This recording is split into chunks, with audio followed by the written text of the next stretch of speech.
Hey, Mort, is there going to be a big focus on end-game roll-down flexibility in future sets? Seems to be the #1 thing streamers are complaining about these days. Not seeing they're right, that's just what they're saying. So, I'll be honest, I don't really like that question, because a lot of the flexibility that was being described before was people not knowing how the F to play. And so, a lot of streamers have sort of mastered the game, and so they go in and they already know their end-game comp. So, I can't magically make flexibility a thing. That's just not how it works. If people say this is the best comp, it is. So, I don't know. It seems like one of those problems that, like, the grass was greener kind of thing. So, for example, Asa probably had the smartest point about this.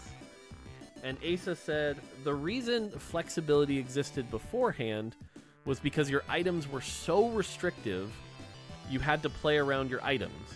So, for example, if you slammed an early Shiv to try to get an advantage, you were stuck with a Shiv, and you had to play around that and flex around that.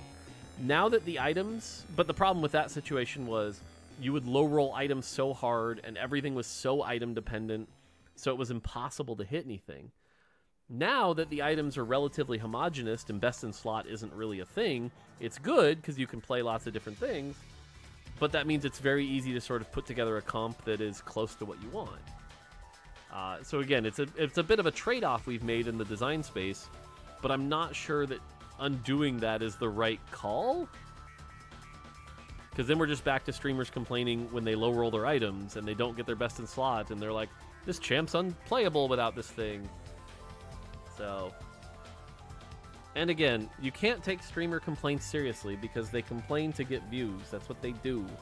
And then you ask them to, like, talk about a solution or think about those complaints, and they go, oh, I don't know, So, you know, listening to people who complain for the sake of complaining doesn't really lead to productive results.